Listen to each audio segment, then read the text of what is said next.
São 9h45. A maioria das restrições do Plano São Paulo deixa de valer a partir de hoje. Eventos sociais, culturais, feiras corporativas já podem acontecer, comércios não terão mais limite de horário, também não haverá limite para a capacidade de público. A gente vai tentar entender o que muda, e por isso estamos na linha com a secretária de Desenvolvimento Econômico do Estado de São Paulo, a Patrícia Ellen. Secretária, muito bom dia. Seja bem-vinda mais uma vez aqui ao Band News São Paulo. Bom dia, Ivan. Bom dia, Sheila. Obrigada pelo convite. Uma honra estar aqui com vocês e com todos que estão acompanhando a Band News essa manhã. Obrigado. Secretária, a gente está falando de uma grande flexibilização, não muito grande se comparado ao que já tínhamos no Estado, mas, enfim, é uma grande flexibilização, mas o governador bate nessa tecla, né? Não é um liberou geral. A gente conversou com membros do Centro de Contingência aqui no Band News São Paulo, e que falaram, essa não foi um pensamento unânime entre os membros do Centro de Contingência. Algumas cidades já disseram que não vão aderir à flexibilização. Eu queria saber da senhora por que o governo avalia que esse é o momento de acabar com essas restrições que a gente citou aqui há pouco. O momento que nós estamos vivendo da pandemia, ontem nós tivemos um dia muito importante no estado, o Dia da Esperança, onde 100% da população adulta tem acesso ao menos à primeira dose de vacinas. A partir de quarta-feira nós iniciamos a vacinação de adolescentes e estamos agora acelerando a segunda dose, né, para que possamos ter também um avanço muito importante no esquema vacinal completo. São Paulo hoje, Ivan, ele passou o percentual de vacinação com primeira dose de países que começaram muito antes, Reino Unido, Estados Unidos, até Israel, né? Então a gente vê que nesses países 1/3 da população, mais ou menos, não está se vacinando. Em alguns outros países e estados americanos, esse número é até pior. Então eu queria até começar parabenizando e agradecendo aqui a consciência da nossa população. Agora, essa etapa da retomada segura de hoje, ela é muito simbólica para ajudar os setores mais impactados. A gente retira a restrição de horário, mas na prática os protocolos continuam os mesmos, né? Então o uso de máscaras é obrigatório, aglomerações continuam proibidas, pistas de dança, eventos com público em pé não podem acontecer. Esses eventos que são de maior risco, atividades de maior risco, somente a partir de novembro é a nossa previsão, quando nós teremos o outro marco-chave, que é 100% da população adulta com acesso ao esquema vacinal completo. Isso é bem diferente e muito mais cuidadoso do que o que tem sido feito em outros países. Secretária, do ponto de vista econômico, né, a partir da queda dessas restrições maiores, há alguma ideia de impacto dessa medida? Deve ser grande mesmo? Porque a rigor, em relação ao que a gente vinha acompanhando na prática, há pouca diferença, né? Está quase tudo funcionando mesmo. Ou há algum estudo da Secretaria apontando para retomada econômica a partir da queda dessas restrições maiores? No que diz respeito à atividade econômica, Sheila, assim, o PIB, por exemplo, do Estado já tinha retomado, né? A gente teve esse cuidado na quarentena inteligente, heterogênea, regionalizada, de sempre manter a atividade econômica funcionando. E nós vimos que a previsão de PIB do Estado de São Paulo deste ano foi revisada pela Fundação SEAD para cima. Então a gente vai crescer 7,8% esse ano, ficando atrás somente de países como China e Índia. Então é realmente um crescimento muito positivo. Qual que era o desafio desse crescimento? A inclusão dos setores e pessoas mais impactadas. Nós vimos nesse ano também o crescimento do empreendedorismo por necessidade, e apesar de no começo do ano a gente já ter um acumulado de 500 mil de empregos formais gerados, haviam setores mais impactados pela pandemia. Setor de eventos, setor de restaurantes, gastronomia, economia criativa, e são esses setores que vão ter um impacto positivo dessa nova etapa da retomada segura. Então agora, desse mês de agosto até novembro, nós temos uma meta aqui de trabalhar junto com os especialistas de saúde também, para termos um modelo de eventos seguros, porque a gente tem trabalhado muito com as associações, eles estavam com dificuldade de planejar, os clientes corretos estavam se sentindo inseguros para fechar grandes contratos, e os clientes que seguem menos protocolos pressionando para um liberou geral. Então a gente entra com esse novo regramento e com um período muito importante agora até novembro, de aprender também a testar os outros tipos de evento que envolvem maior risco, para que possamos entrar na próxima etapa de liberação em novembro. São Paulo depende muito, nosso turismo em São Paulo, ele sempre foi muito dependente do turismo de negócios mesmo, né? De feiras, de eventos e negócios. Então, isso acaba sendo fundamental, porque isso parou praticamente, a gente chegou a zerar isso por alguns meses aqui em São Paulo, né? Exatamente, esses setores foram muito impactados e os empresários desses setores de turismo, de eventos sociais, eventos de negócio, eles querem retomar, mas com segurança. Então, essa etapa agora, desses próximos meses, é uma etapa de teste muito importante e diferente do que aconteceu. A gente está aprendendo com os erros de outros países também, né? A gente viu o que aconteceu nos Estados Unidos, no Reino Unido, por exemplo, eles liberaram máscaras, permitiram eventos com público em pé rápido demais e agora tiveram que retroceder. Então, esse período de permissão de eventos com público sentado, que se mantém o distanciamento e a obrigatoriedade de máscaras, é muito importante para que a gente possa testar agora diferentes modelos, para que em novembro possamos ter um modelo de eventos com público em pé mais seguro. Lembrando que as máscaras estão previstas como obrigatórias, não há nenhuma data de previsão de retirada dessa obrigatoriedade. Isso é muito importante que a gente lembre, e agora é um voto de confiança para que possamos dar o próximo passo com segurança. Já respondeu a pergunta aqui do nosso ouvinte, o Tiago, mas eu quero pegar um gancho que a senhora cita dos outros países, e aí o Marcelo, nosso ouvinte, também fala isso, né? Ele pergunta se não é uma flexibilização muito precipitada diante do avanço da variante Delta. A gente conversou com alguns empresários, secretária, e eles têm, claro, vem com bons olhos, né, a flexibilização, mas eles têm um temor de que flexibilizando, eles vão precisar fazer investimentos, né? Alguns que dispensaram funcionários vão ter que recontratar funcionários, ou pode fazer um empréstimo, aumentar enfim, o salão. Que em tese é ótimo para a economia, exatamente, né? Recontratar, por exemplo. Mas né? que se por exemplo, se repetir em outros, como a gente vê em outros lugares, né, do avanço da variante Delta, e a gente precisar voltar atrás nisso, né, retroceder no plano São Paulo, eles possam ter um prejuízo ainda maior, né, do que o que já vinham tendo. O governo, como é que o governo do estado lida com esse temor? Já chegou, eu sei que a senhora conversa muito com vários setores, né? Esse tipo de preocupação já chegou também à Secretaria de Desenvolvimento Econômico?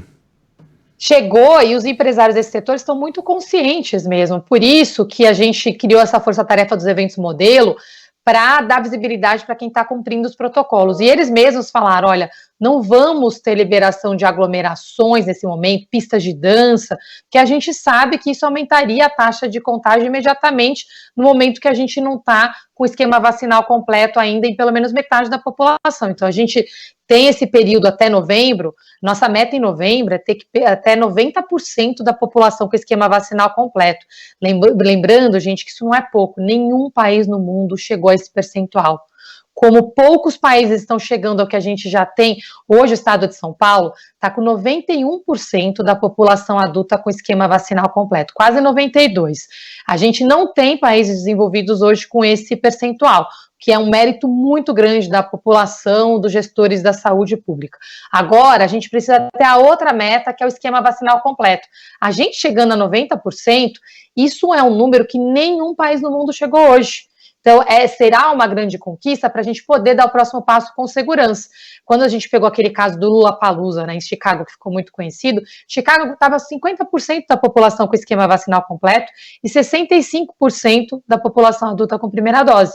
Foi muito precipitado fazer um evento com 400 mil pessoas sem máscaras e aglomeradas. Então, isso a gente não está permitindo nesse momento, e eu garanto para vocês, os organizadores de evento estão muito conscientes e pedindo para a gente dar esse próximo passo somente com o avanço da vacinação. Então, a nossa melhor saída agora é acelerar muito a segunda dose. O governador João Dória anunciou ontem mais 2 milhões de doses da vacina do Butantan, está na luta para que São Paulo receba percentual das vacinas da Pfizer, também na luta para a gente iniciar a terceira dose ou a próxima etapa da campanha de vacinação o mais rápido possível, porque essa é a nossa saída para essa retomada segura. E agora, a manutenção das máscaras e a manutenção do distanciamento social. Então, esse momento é um momento, sim, de esperança, mas com responsabilidade. Os protocolos são mantidos. E isso é diferente do que foi feito no resto do mundo. A força-tarefa de proibição e controle de aglomerações se mantém, e agora o que sai é a restrição de horário de atividade e a permissão dos eventos com público sentado.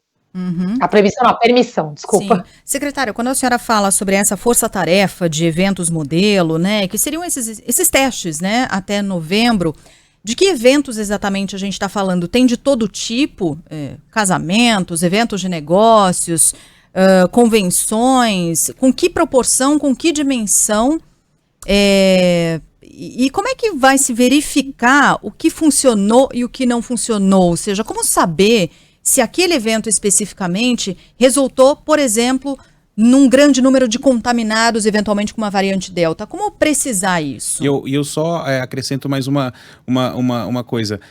Com a flexibilização, a tendência é a fiscalização aumentar ou diminuir?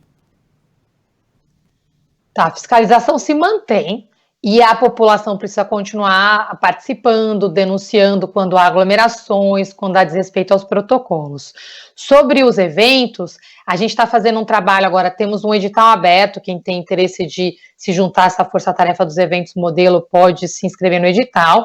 A gente tem agora essa semana no Memorial da América Latina, uma feira de economia criativa, por 2 dias, dia 21 e 22.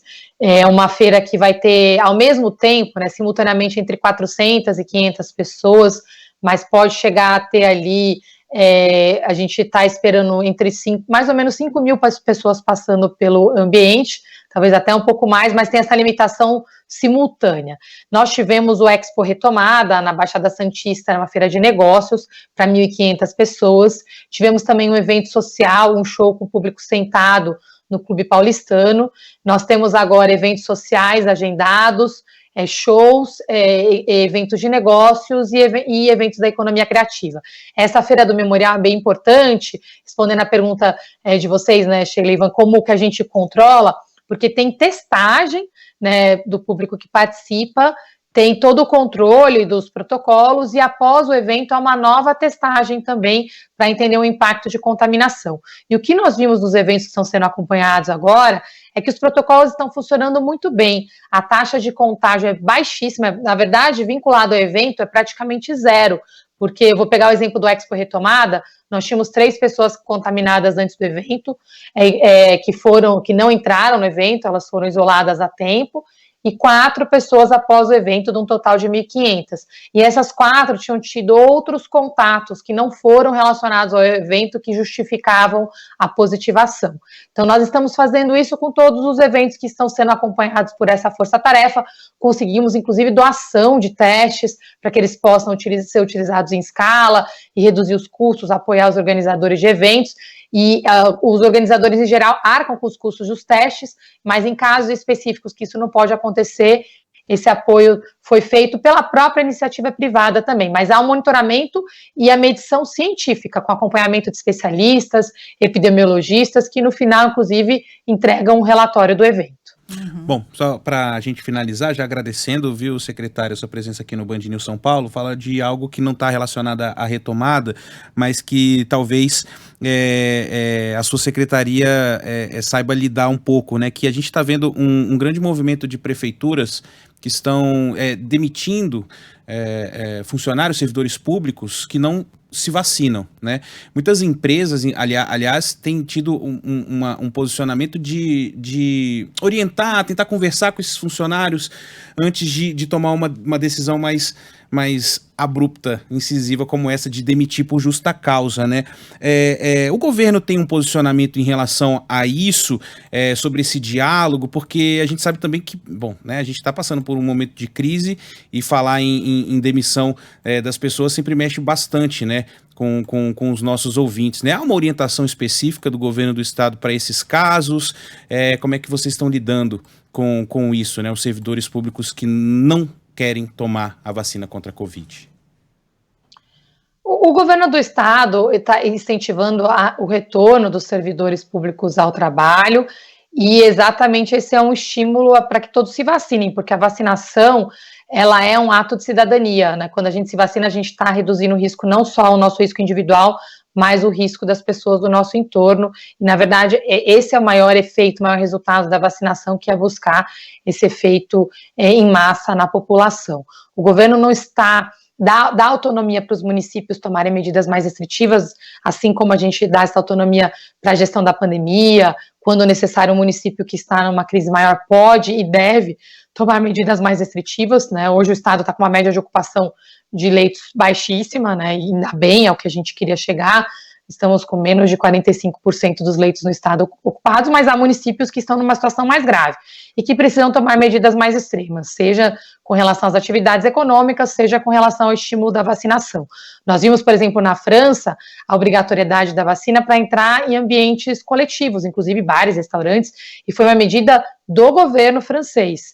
A gente não tomou uma medida como essa no governo de São Paulo, dando essa autonomia para os municípios, mas a nossa maior medida tem sido exatamente acelerar a vacinação. Então, esse foi o posicionamento do governador, estimular a vacinação para que ela aconteça mais rápido possível, dando autonomia para os departamentos e para os municípios tomarem as suas decisões. E com isso, um passo muito importante que a gente está dando, inclusive, até no sentido de dar oportunidades para as prefeituras, nós estamos lançando, o governador vai anunciar hoje oficialmente e amanhã, em coletiva de imprensa com todos os detalhes, um programa para, na verdade, estimular a empregabilidade nas prefeituras nessa retomada, com o Bolsa Trabalho, onde o governo apoia com auxílio para a população desempregada para que trabalhem nas prefeituras.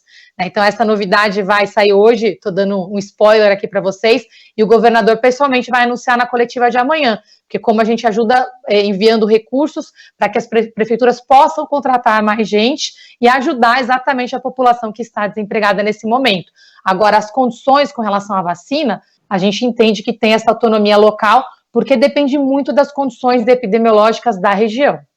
Uhum. Bom, então seriam recursos do governo do estado, já que a senhora falou e deu spoiler, vamos lá. Seriam recursos do governo do estado repassado para essas prefeituras, para que as prefeituras possam contratar pessoas que estejam desempregadas para trabalhar nas próprias prefeituras, é isso? Exatamente, exatamente. Já dei o spoiler aqui, os detalhes na coletiva de amanhã, Sheila. Senão o governador, vou estragar a surpresa aqui, mas vai ser uma super novidade, um programa muito importante para o nosso estado para apoiar a empregabilidade e apoiar as prefeituras que estão precisando de ajuda para protocolos, para dar essa segurança para que todos possam retomar. Tá certo. Secretária de Desenvolvimento Econômico do Estado de São Paulo, Patrícia Ellen, obrigada mais uma vez pela entrevista. Bom dia. Até mais.